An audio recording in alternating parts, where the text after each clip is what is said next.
এমন একটা সময় আমরা অতিবাহিত করেছি যে সময় মসজিদের মেম্বারটা খতিবের জন্য নিরাপদ ছিল না। কথা বলেন ঠিক কিনা? এমন একটা সময় আমরা পার করে এসেছি যে সময় মাহফিল দেওয়াটা বক্তার জন্য আলোচনা করা নিরাপদ ছিল না। কথা বলেন ঠিক কিনা? মাহফিল চলাকালীন অবস্থাতেও মাইক কেড়ে নিয়ে গেছে, বক্তার গায়ে হাত পর্যন্ত উঠাইছে আলেম ওলামার গায়ে, ঠিক না ব্যাঠি? এখন কি আর সেই ভয় আছে? আছে? তাহলে আওয়াজ দিতে আপনারা কিসের ভয় পান? ইমানদার কখনো স্বৈরাচারকে ভয় পায় না। কথা বলেন ঠিক কিনা? আমাদের জীবন গেলে জীবন দিতে রাজি আছি, হাত দিতে হলে হাত দিতেও রাজি আছি, পাল্লা দিতেও রাজি আছি, জান দিব, তথাপি স্বৈরাচারকে আমরা ভয় করে না। কথা বলেন ঠিক কিনা? স্বৈরাচারকে ইমানদার কখনো ভয় করতে পারে না। ভয় করবে কাকে? আল্লাহ বলে ইয়া আইয়ুহাল্লাযীনা আমানু তাকুল্লাহ, তোমরা আল্লাহকে ভয় করো। কাকে ভয় করব? আল্লাহকে ভয় করব। আল্লাহ যদি আমাকে বাঁচায়, আপনাকে বাঁচায়, সারা পৃথিবীর মানুষ একত্রিত হয়েও আপনারা কি একটা পশম নড়াইতে পারবে? পারবে না। সারা পৃথিবীর সমস্ত মানুষ একত্রিত হয়ে গেল আপনাকে বাঁচানোর জন্য, আল্লাহ যদি না বাঁচায় কারো ক্ষমতা আছে বাঁচানোর?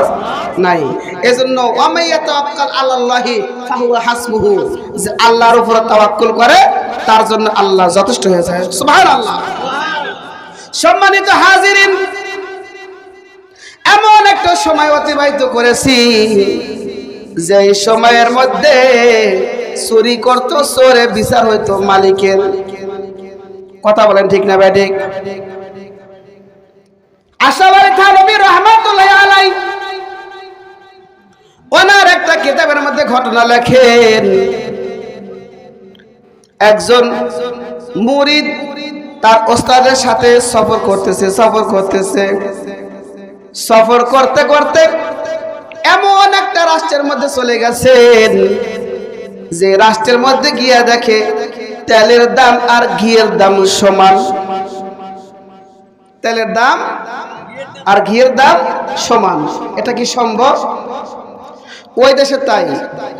এবার ছাত্র উনি বলতেছে, হুজুর এই দেশে যেহেতু তেলের দাম আর ঘিয়ের দাম সমান, আমি এই দেশে থাকবো, তেল না খাইয়া ঘি খাইয়া মোটা হয়ে যাবো। এবার ওস্তাদ বলে, ছাত্র যে দেশে তেলের দাম আর ঘিয়ের দাম সমান ওই দেশের সব মানুষ জালেম। যেই দেশে নারী আর পুরুষের সমান দাম ওই দেশের সব মানুষ জালেম।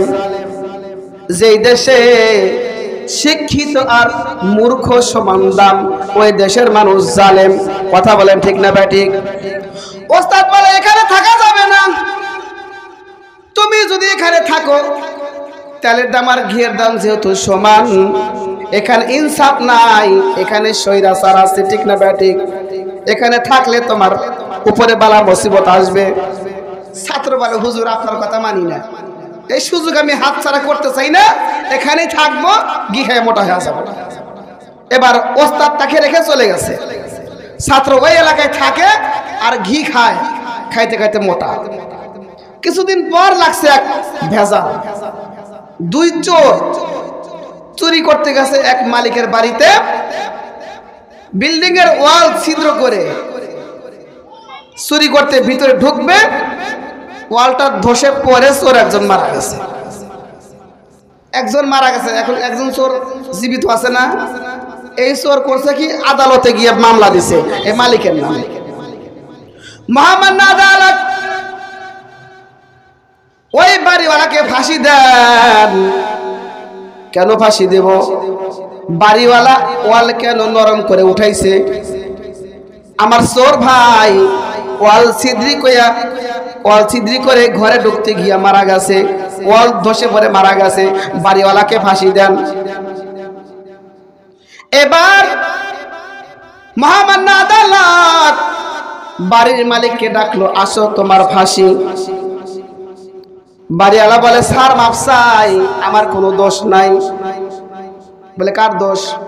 বলে, স্যার আমি তো আর ওয়াল গাঁথি নাই, আমি যে রাজমিস্ত্রির জোগাইলে নিছিলাম ওই মিস্ত্রিরা ওয়াল নরম করে গাচ্ছে, আমার কি দোষ? আমার কোনো দোষ নাই। এবার আদালত বলতেছে, যাও তুমি বেকসুর খালাস, তোমাকে মাফ করে দিলাম। ওই রাজমিস্ত্রিকে ডাকো। দেখেন কেমন জুলুমের বিচার, কেমন বোকার আদালত বসছে। ইনসাফের বিচার নাই, ন্যায়ের বিচার নাই, যে যা বলে কানে শুনে বিচার করে, তদন্ত নাই। চোর যায় বিচার দিছে মালিকের নামে, কোর্টে তাই বিচার দিছে। এবার বলতেছে রাজমিস্ত্রিকে ডাকো। রাজমিস্ত্রিকে ডাকা হলো, ডাকার পর বলতেছে তোমার ফাঁসি। এবার রাজমিস্ত্রি বলে আমার কি দোষ? বলে তুমি ওয়াল নরম করে উঠাইছো কেন? চোর মারা গেছে এই জন্য তোমার ফাঁসি। এবার রাজমিস্ত্রি বলে স্যার আমার কোনো দোষ নাই। কার দোষ? কয় জোগাইলে। আমি তার সিমেন্ট বালু মিলাই নাই। জোগাইলে সিমেন্টের বালু মিলাইছে, গোলাইছে, পানি ওর মধ্যে বেশি দিছে, তাই নরম হয়েছে। এবার আদালত বলতেছে ডাকো তুমি। এবার জোগাইলেকে ডাকো, তুমি মাফ, তুমি খালাস। জোগাইলেকে ডাকা হলো। জোগাইলেকে বলতেছে তোমার এবার ফাঁসি। জোগাইলি এবার কান্না করে আর বলে স্যার আমার কি দোষ, আমার কি অপরাধ, আমার কেন ফাঁসি হবে? ওই জোগাইলিয়া তুমি কেন সিমেন্ট বালু গোলাইতে পানি বেশি দিছো, বিল্ডিং নরম হয়েছে, চোর মারা গেছে, এই জন্য তোমার ফাঁসি। এবার জোগাইলিয়া বলে স্যার আমার কোনো দোষ নাই। কার দোষ? বলে হাতিওয়ালার দোষ। কার দোষ? হাতিওয়ালা। বলে হাতিওয়ালার দোষ কেন? বলে হাতিওয়ালা হাতি নিয়ে আসতেছে আর হাতি দৌড় দিছে আমার সামনে দিয়ে, আমি দেখে ভয় করে পানি বেশি বেড়ে গেছে, আমার কোনো দোষ নাই, ওই হাতিওয়ালাকে ফাঁসি দেবে। এবার মহামান্য আদালত বলতেছে জোগাইলিয়া যাও তুমি বেকসুর খালাস। এবার ডাকো ওই হাতিওয়ালাকে ডাকো। হাতিওয়ালাকে ডাকা হলো। ও হাতিওয়ালা তোমার হাতি কেন দৌড় দিছে, তোমার ফাঁসি। বলেন তো এগুলা কি ইনসাফের বিচার হইতেছে? ন্যায় বিচার হইতেছে? এরকম বিচার আমাদের একসময় হয়েছে। তোমার হাতি কেন দৌড় দিল, এবার তোমার ফাঁসি। এবার হাতিওয়ালা বলে স্যার আমার কোনো দোষ নাই, দোষ হলো ওই মহিলার। কোন মহিলা? বলে একজন মহিলা স্বর্ণের নুপুর পায়ে দিয়ে আমার হাতির সামনে দৌড় দিছে, আর স্বর্ণের জঞ্জুরির আওয়াজে আমার হাতি ভয় পেয়ে দৌড় দিছে, সুতরাং আমার দোষ নাই, ওই মহিলার দোষ, তাকে ফাঁসি দেন। এবার মহামান্য আদালত বলতেছে যাও তুমি বেকসুর খালাস, ওই মহিলাকে ডাকো। এবার মহিলাকে ডাকা হলো। ও মহিলা তুমি কেন হাতির সম্মুখে স্বর্ণের অলংকার নিয়ে দৌড় দিছো, এবার তোমার ফাঁসি। মহিলা বলে স্যার আমার কোনো দোষ নাই, দোষ হলো স্বর্ণকারের। কার দোষ? স্বর্ণকারের। বলে স্বর্ণকার এ নুপুর বানায় দিছে, তার মধ্যে জুনজুনি বাজনাওয়ালা গোটা দিছে, এই জন্য তো আওয়াজ হয়েছে, আমি তার অলংকার বানাই নাই। এবার বলতেছে ওই স্বর্ণকারকে ডাকো। স্বর্ণকারকে ডাকা হলো। তুমি কেন ঝুনঝুনিওয়ালা নুপুর বানাইছো, এবার তোমার ফাঁসি। স্বর্ণকার আর কোনো জবাব দিতে পারে না। এবার বলতেছে স্বর্ণকারকে এবার ফাঁসি দেয়। ফাঁসি হওয়ার কথা কার আর হয় কার? এবার স্বর্ণকারকে যখন ফাঁসি দিবে, স্বর্ণকারকে ফাঁসির গলার রশির মধ্যে যখন ঢুকানো হয়েছে, স্বর্ণকারের গলা এত চিকন, রশির মধ্যে তার গলা থাকে না, বের হয়ে যায়। এবার বাদশাকে বলতেছে বাদশা আপনার রায় তো কার্যকর করা যায় না। বলে কেন? বলে স্বর্ণকার খুব চিকন। এবার বলতেছে সারা দেশে তালাশ করো, মোটা আছে কে, কার গলা মোটা, ওইটাকে ধরে নিয়ে এসো, তাকে ফাঁসি দাও। এবার খুঁজতে খুঁজতে ওই যে সেই হুজুরের ছাত্র, তাকে পাইছে, গিখা মোটা হয়ে গেছে, এটাকে ধরে নিয়ে আসছে। এবার ফাঁসি দিবে। বলতেছে আমাকে কেন ফাঁসি দিবা? বলতেছে তোমার গলা মোটা কেন, এই জন্য তোমার ফাঁসি। দেখেন কিরকম ইনসাফের বিচার। এরপরে বলতেছে মৃত্যুর আগে বলে যে তোমার কি কোনো আশা আছে মরার আগে? বলে হ্যাঁ আছে। বলে কি? বলে আমার ওস্তাদের সাথে দেখা করতে চাই। এবার ওস্তাদকে আনা হলো। ওস্তাদকে বলতেছে হুজুর বাঁচান। ওস্তাদ বলে বাঁচানোর কোনো পথ নাই, তোমাকে বাঁচাইতে পারবো না। তুমি কেন আমার কথা শুনলা না? আমি তো বললাম এই দেশে থাকলে বিপদ হবে, যে দেশে তেলের দাম আর ঘিয়ের দাম সমান সেই দেশে ইনসাফ নাই। তবে একটা কাজ করো, তাহলে হয়তো বাঁচা যেতে পারে। বলে কি? ওস্তাদ বলতেছে তোমাকে যখন ফাঁসি দিতে আসবে তুমি বলবা ফাঁসি আমাকে দাও, আর আমি বলবো আমাকে দাও, এরকম বলবা, পরে যা হয় আমি দেখব। জল্লাদ যখন ছাত্রটাকে ফাঁসি দিতে উঠেছে, এবার ওস্তাদ ডাক দিয়ে বলে, ও জল্লাদ তোমার পায়ে ধরে ফাঁসিটা আমারে দাও। এবার ছাত্র বলে ফাঁসিটা আমারে দাও। কি ব্যাপার হুজুর, আপনি কেন মরতে চান? ছাত্রকে বলে তুমি কেন মরতে চাও? বাদশা শুনে দৌড়ায় আসছে, তুমি কেন মরতে চাও? এবার ওস্তাদ বলতেছে বলা যাবে না।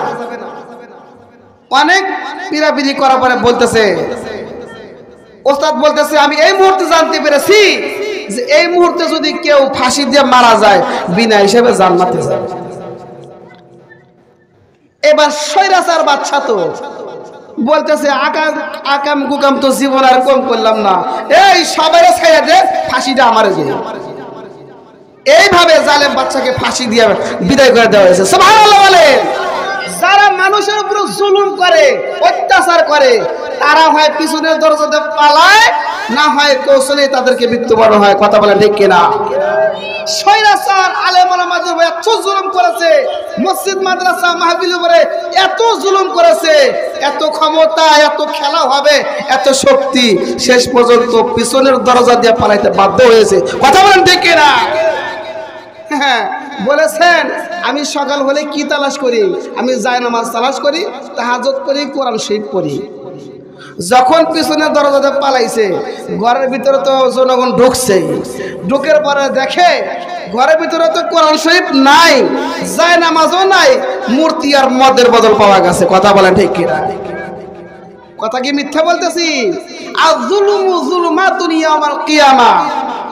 যারা জুলুম করে, জুলুম কিয়ামতের দিন অন্ধকার হয়ে আসবে। সুবহানাল্লাহ। সম্মানিত হাজিরিন, অল্প কথা আলোচনা করব। আমি একটা আয়াত তেলাওয়াত করেছি। আল্লাহ বলেন, ইয়া আইয়ুহাল্লাযীনা আমানু তুবু ইলাল্লাহ। হে ঈমানদারেরা, তোমরা আল্লাহর কাছে তওবা করো, তাওবাতান নাসুহা, তওবা নাসুহা। আমাদের সবারই গুনাহ কম বেশি আছে না নাই? গুনাহ ছাড়া কি কোনো মানুষ আছে? নাই। সবারই গুনাহ আছে। এই গুনাহ থেকে একটাই মুক্তির পথ, সেটা হলো তওবা। যারা বলেন কি? তওবা। আল্লাহ রাসূল বলেন, আত-তাইবু মিনাজ যামবি কামান লা যামবালা। যে ব্যক্তি গুনাহ থেকে তওবা করে, ওই ব্যক্তির মতো যার কোনো গুনাহ নাই। সুবহানাল্লাহ। গুনাহ করলে বান্দা যদি গুনাহের লজ্জায়, জাহান্নামের ভয়ে, আল্লাহর ভয়ে যদি চক্ষু দিয়ে এক ফোঁটা পানি বের করে, আল্লাহর দরবারে যদি কান্না করে, আল্লাহ রাব্বুল আলামিন তার তামাম জিন্দেগীর গুনাহগুলো মাফ করে দেন। শুধু তাই না, যত বড় গুনাহ ছিল কত বড় একটা নেক তার আমলনামায় লিখে দেয়। আল্লাহু আকবার। এই জন্য আল্লাহ বলেছেন তুবু ইলাল্লাহ। তওবা করব কার কাছে? মাফ চাবো কার কাছে? আল্লাহর কাছে। আল্লাহ এত দয়াবান, এত মেহেরবান। মা যত তার সন্তানকে ভালোবাসে, এর থেকে হাজার কোটি গুণে তার বান্দাকে ভালোবাসে। একজন নামাজ পড়ে, তার গাছেও ফল ধরে, আর একজন নামাজ পড়ে না, তার গাছেও কিন্তু ফল ধরে। ধরে কি ধরে না? আল্লাহর মায়া। আর আমরা যদি হইতাম ও আমার কথা শোনে নাই, ওর গাছের ফল বন্ধ, আজকে থেকে কাঁঠাল ধরবে না, ওর খেতে আর ধান দেব না, এরকম বলতাম। আল্লাহর কত মায়া, যে নামাজ পড়ে তার খেতেও ধান হয়, তার গাছেও কাঁঠাল হয়। যে নামাজ পড়ে না, মসজিদে যায় না, তার গাছেও কাঁঠাল হয় কি হয় না? আল্লাহর মায়া, এত বড় মায়া।